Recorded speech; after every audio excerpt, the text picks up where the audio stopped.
So again guys, yung nakita nga natin na money dito mga kapiksi, no? So, itong person mo, it's either kayo or sila mga kapiksi, no? Pero ang priority nyo guys is pera, trabaho mga kapiksi. Merong unexpected na opportunity na pwedeng dumating sa inyo guys or sa kanila regarding sa pera, pwedeng trabaho mga kapiksi or negosyo. Na yun yung nagiging priority ng isa sa inyo mga kapiksi or pwedeng priority nyo dalawa na sometimes nagkukos ito ng disappointment pagdating sa relationship mga kapiksi kasi minsan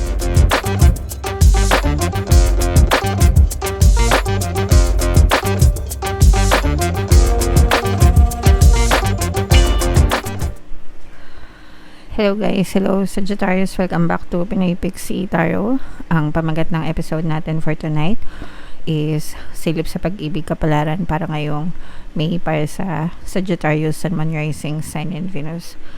Unahin natin tong deck na to guys. Tingnan natin yung mga pwedeng maka-influence sa inyong love life.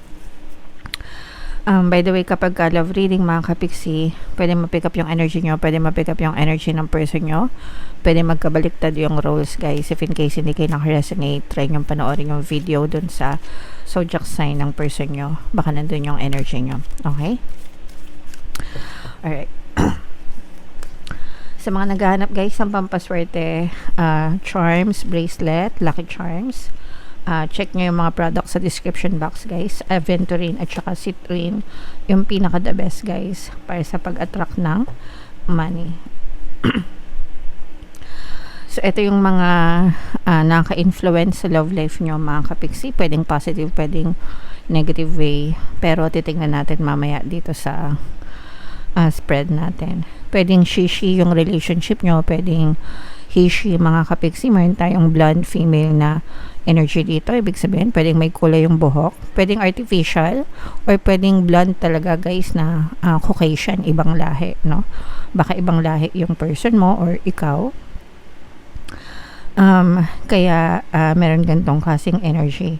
Naka-influence din sa inyo yung money guys at saka yung family. Pwedeng may pamilya na kayo nitong person mo mga kapiksi, and ginagawa nyo ang lahat or ginagawa lahat ng person mo para kumita ng pera para sa pamilya nyo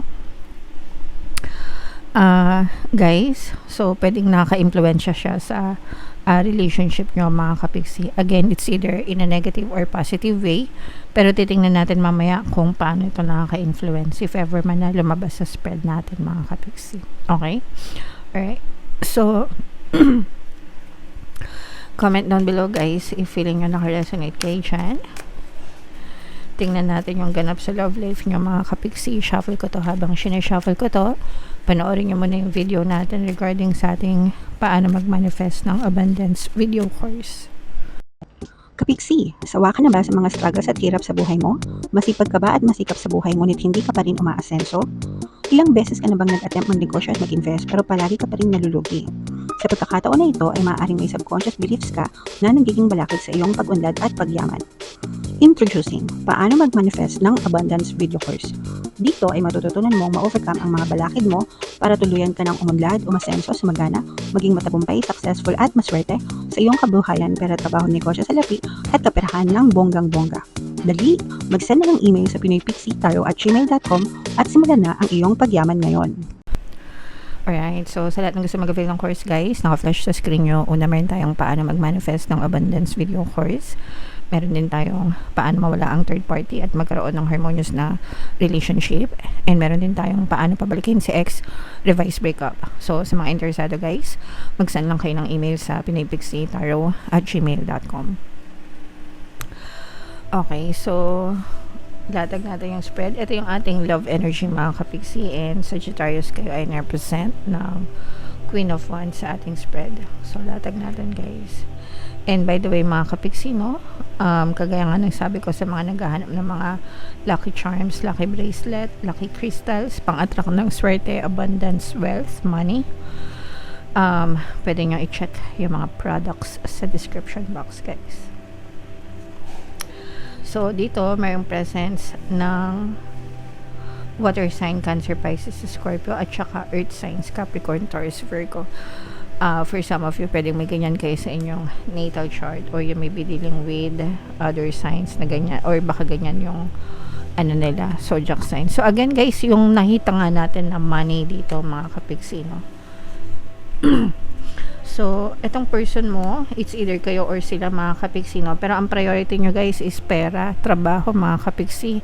Merong unexpected na opportunity na pwedeng dumating sa inyo guys, or sa kanila regarding sa pera, pwedeng trabaho mga kapiksi or negosyo na yun yung nagiging priority ng isa sa inyo mga kapiksi, or pwedeng priority nyo dalawa, na sometimes nagkukos ito ng disappointment pagdating sa relationship mga kapiksi, kasi minsan kagaya sa inyo, nawawala ng oras guys, no, sa pamilya, or nawawala ng oras sa isa't isa sa relationship.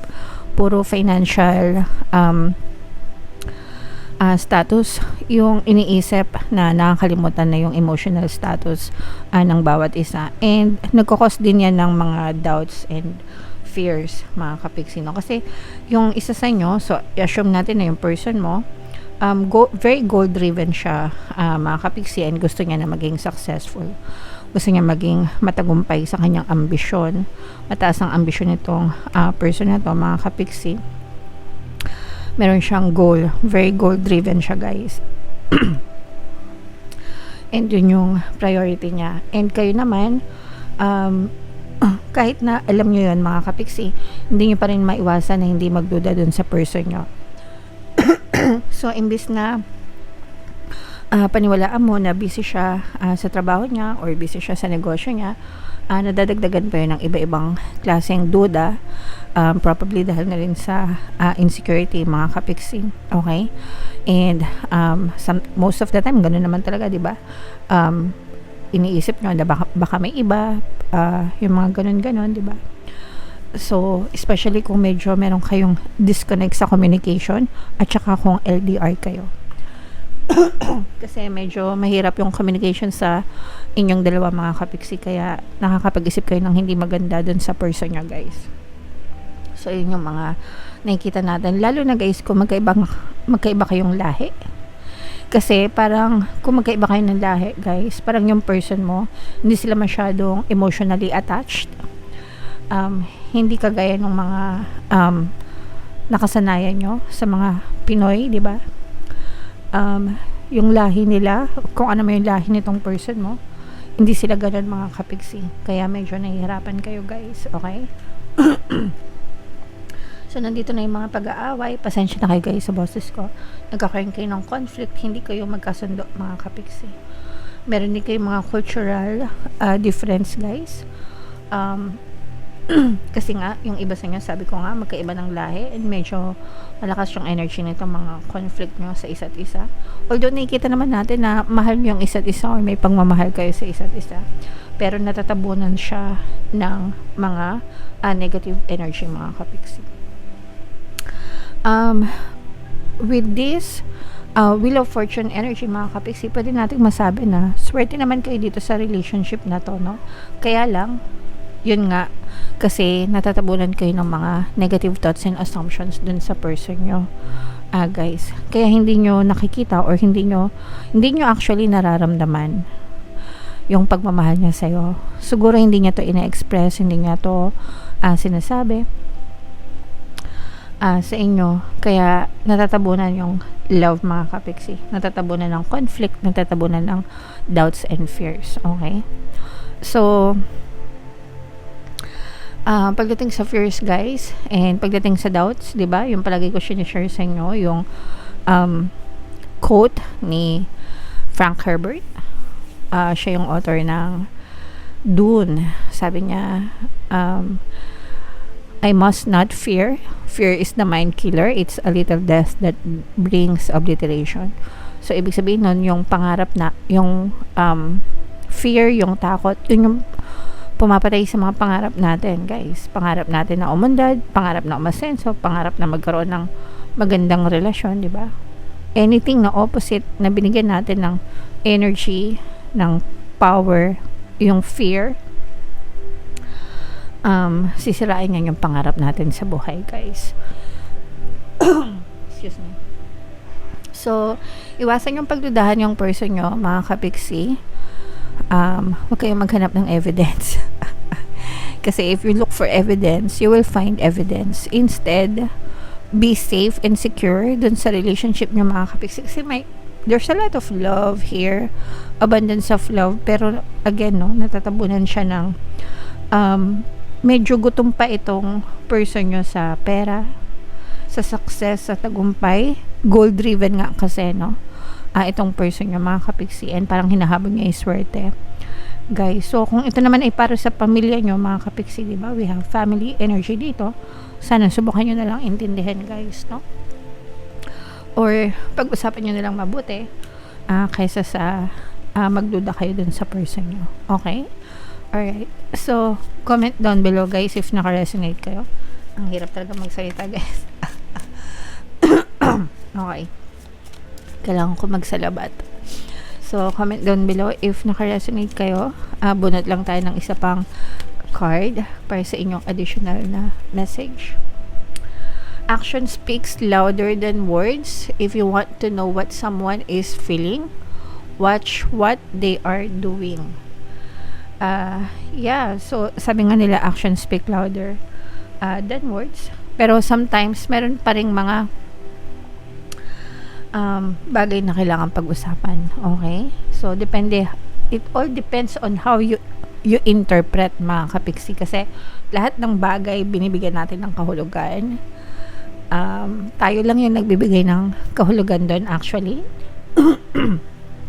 Everything is empty and meaningless sa buhay natin.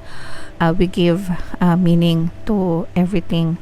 So lahat ng meaning na i-attach nyo sa mga action nila, sa mga kilos nila, dapat positive palagi kung saan magbe-benefit yung relationship nyo, guys. Okay? Alright. So yeah, comment down below if feeling nyo naka-resonate kayo, mga kapiksi. And for more tarot readings, guys, ito yung playlist nyo. Ito naman yung ating success stories ng paano mag-manifest ng abundance video course. Click here to subscribe, guys. Ito yung ating mga relationship subliminals. Thank you for liking, sharing, and subscribing. See you next time. I love you all, mga kapiksi. Have a nice day. Bye-bye.